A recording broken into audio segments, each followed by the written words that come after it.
भाई बहनों, आज की रोटी की हर सदस्य व्यक्तियों के लिए यीशु ख्रिस्तांची मधुर नावाचे सप्रेम नमस्कार। आज की दिनांक 6 जुलै 2024 शनिवार।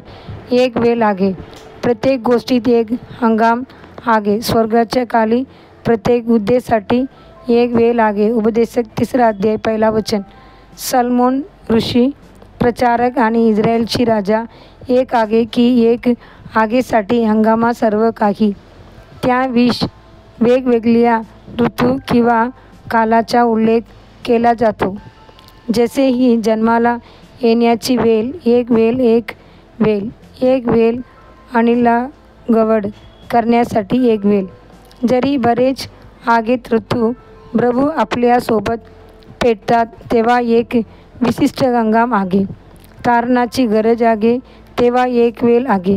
आम्हाला प्रभावित अशी वेळ आहे जेव्हा प्रभू आपल्याशी आणि आपल्या आत्म्याला पुनरुत्थान करतो, जेव्हा प्रभू एक करार करतो आणि आपल्यासाठी करतो। येशू सर्व क्षण गमावले, कृपा त्यांचे हंगामात त्याला मंजूर पाण्याचा विशेष अधिकार आणि त्यांची वडिलांची आशीर्वादाचे उत्कृष्टता समजून घेण्यात तो अयशस्वी झाला। त्यांचे डोळे फक्त अन्न, लाल आणि सांसारिक वासनांवर केंद्रित होते। शास्त्र म्हणते, कारण तुम्हाला माहीत आहे की जेव्हा त्याला आशीर्वाद मिळाला तेव्हा त्याला नाकारण्यात आले, कारण त्याला पश्चात्तापासाठी जागा सापडली नाही, तरी त्याने ते अश्रूंनी तडबडत घेतले होते। इब्री लोक 12 अध्याय 17 वचन। वेळ आहे इतके वेगवेगळ्यान आणि आज आम्ही आजच्या वेळी आहोत। आम्हाला माहीत आहे की प्रभूचा दिवस जवळ आहे, त्यांची दुसऱ्या येण्याच्या सर्व भविष्यवाण्या पूर्ण होत आहेत। आम्ही ते बाहुयाच्या येण्याची चिन्ह संपूर्ण जगभर हे अगदी सहस्यासोबत आहे की नाही पृथ्वीवर दुसऱ्या पिढीची वाढ दिसून येईल। प्रभूचे संत हातात आणि अंधाराच्या वेळी आजच्या कृपा घेण्यासाठी आपल्याला आशीर्वाद देत आहेत। दिवस जातात वेगाने दिवसाची वेगवानतेचा संदर्भ देत नोकरी म्हणते, आता माझे दिवस धावपट्टीपेक्षा वेगवान आहेत। ते दूर पळून जातात, त्याने चांगले दिसत नाही। अय्यूब 9 अध्याय 25 वचन।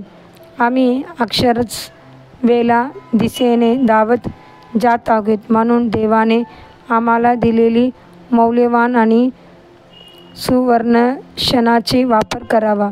प्रभू येशू जे त्यांच्या आयुष्यात जगतात ते पाहून ते पाहतात। तो म्हणाला, डोंगी, आकाश आणि पृथ्वीचे चेहरे तुला ठाऊक आहे, पण यावेळी आपल्याला कसे समजत नाही। लूक 12 अध्याय 56 वचन। आकाशातल्या एका डोकासही तिचा नियुक्तकाल माहीत आहे आणि कछुए वेगवान आणि गिळतात त्यांची येण्याची वेळ निरीक्षण, पण माझ्या लोकांनी परमेश्वराचा न्याय ठाऊक नाही। यिर्मया 8 अध्याय 7 वचन। प्रत्येक क्षण सर्वात जास्त करा, वेळ फायदा द्या।